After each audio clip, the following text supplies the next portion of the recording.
Hello friends, आप सभी को जीके पॉइंट में बहुत बहुत स्वागत है। फ्रेंड्स, आज हम लोग जीके के बहुत इंपॉर्टेंट प्रश्नों के बारे में पढ़ेंगे और यह प्रश्न जो है पिछले कई सालों से बहुत बड़े एग्जामों में पूछे जाते हैं। चलिए हम लोग देखते हैं पहला प्रश्न से। पहला यहाँ पर प्रश्न है कि किस देश की स्थल सीमा सर्वाधिक देशों के साथ लगती है? तो चीन के साथ लगती है। और नेक्स्ट प्रश्न है, बैरोमीटर के पठन में तेज़ी से गिरावट किस बात का सूचक होता है? तो तूफान का होता है, आंधी तूफान का होता है। वही बैरोमीटर के पठन अगर धीरे धीरे नीचे की तरफ अगर आए तो क्या होता है कि बूंदा बूंदी होने की संभावना होती है।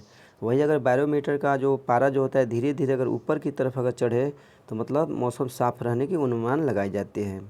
चलिए देखते हैं अगला प्रश्न। अगला प्रश्न कि भारतीय मरुस्थल का नाम है थार है। काजीरंगा राष्ट्रीय अभयारण्य किस राज्य में स्थित है? तो असम में स्थित है। और यहाँ पर एक सिंह के गेंडा के लिए पूरे भारत में यानी पूरे भारत का पूरे वर्ल्ड में फेमस है। यानी काजीरंगा राष्ट्रीय अभयारण्य कहाँ है? असम में है। पृथ्वी अपनी धुरी पर किस दिशा में घूमती है? तो पश्चिम से पूरब की तरफ घूमती है। इसीलिए सूर्य जो होते हैं हमेशा पूरब की तरफ उगते हैं। नेक्स्ट प्रश्न कि उज्जैन किस नदी के किनारे बसा हुआ है? तो क्षिप्रा नदी के किनारे बसा हुआ है। निम्न में से कौन सी धातु बिजली की सबसे अधिक सुचालक होती है? तो चांदी होती है। और भारत में सबसे ज़्यादा चांदी का उत्पादन किस राज्य में होता है? तो राजस्थान में होता है। और चांदी का जो होता है नाम जो होता है रासायनिक नाम Ag होता है। नेक्स्ट प्रश्न है कि गोबर गैस में मुख्य रूप से क्या पाया जाता है? तो मीथेन पाया जाता है गोबर गैस में। अगला प्रश्न यहाँ पर है कि उज्जैन किस नदी के किनारे बसा? था क्षिप्रा नदी हो गया। कौन सी धातु बिजली की सबसे अधिक सुचालक होती है? चांदी।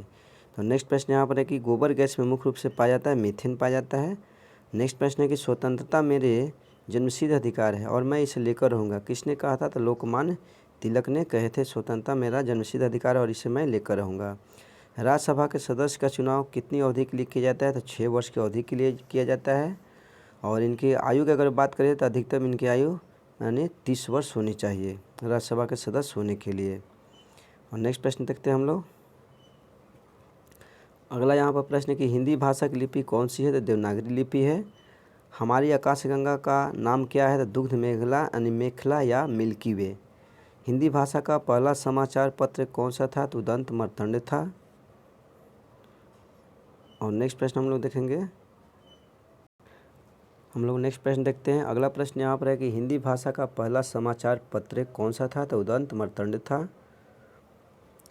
और अगला प्रश्न है कि तुलसीदास कृत रामचरितमानस हिंदी भाषा को किस बोली में लिखी गई थी? तो अवधी भाषा में लिखी गई थी। जो तुलसीदास जो थे रामचरितमानस जो थे किस भाषा में लिखे थे? तो अवधी भाषा में।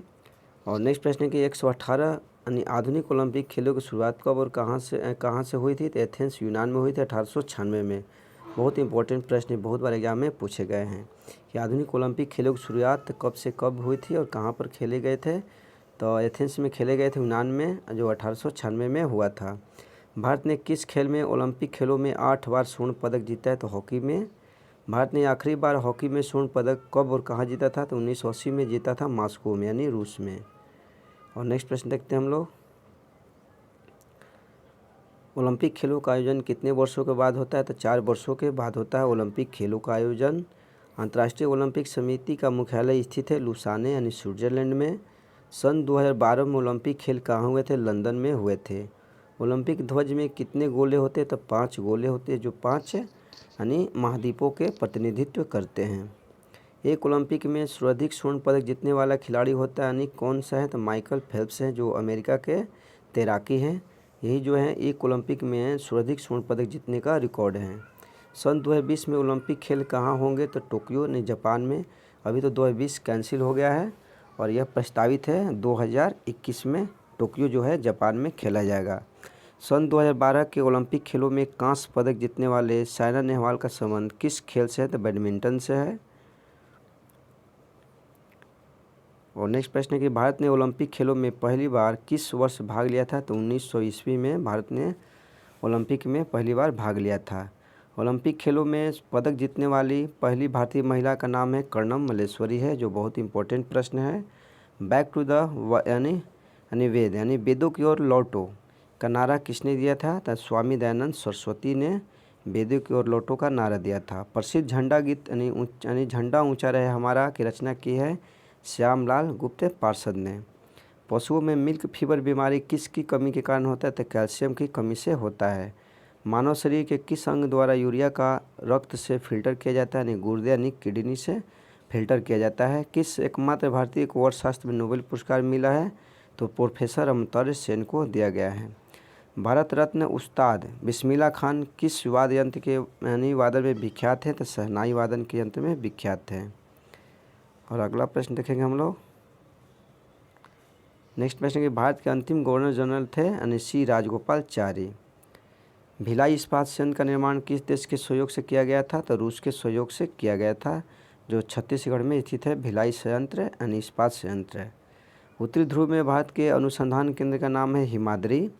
विश्व में माउंट एवरेस्ट पर चढ़ने वाली प्रथम महिला थी जापान की जो है यानी उनका नाम है जुंको तेबई। पीलिया किस अंग का रोग होता है? तो यह जो है यकृत यानी लीवर का रोग होता है जो पीलिया। द्रव सभी दिशाओं में समान दाब पारित करता है, यह कथन किस नियम से संबंधित है? तो पास्कल का नियम से संबंधित है। क्लोरोफिल का खनिज घटक क्या होता है? तो मैग्नीशियम होता है। एलपीजी गैस यानी गैस में क्या होता है? तो ब्यूटेन होता है। किसने सर्वप्रथम अशोक के यानी अभिलेखों को पढ़ा था? तो जेम्स प्रिंसेप ने सबसे पहले पढ़े थे अशोक के शिलालेखों को। तो नेक्स्ट प्रश्न और हम लोग देख लेते हैं यहाँ पर। नेक्स्ट प्रश्न है कि किस बौद्ध भिक्षु के प्रभाव में अशोक ने बौद्ध धर्म को ग्रहण कर लिया था? तो उपगुप्त के प्रभाव में आकर यानी अशोक ने बौद्ध धर्म को अपना लिया था। कौन सा मुगल बादशाह अशिक्षित था? अकबर था। अमृतसर शहर की स्थापना की थी गुरु रामदास ने। गदर पार्टी का संस्थापक है लाला हरदयाल। सिख इतिहास में लंगर प्रथा किसने शुरू की थी? तो गुरु अंगद देव ने लंगर प्रथा को स्टार्ट की थे सिख इतिहास में। सबसे प्राचीन वेद की अगर बात करें तो ऋग्वेद है। किस सुल्तान ने अपनी राजधानी दिल्ली से दौलताबाद यानी स्थानांतरित कर लिया था? तो मोहम्मद बिन तुगलक ने। प्रथम पंचवर्षीय योजना कब आरंभ की गई थी? 1951 में। अब प्रथम पंचवर्षीय योजना किस मॉडल पर आधारित थी? तो यानी डोबर मॉडल पर आधारित थी।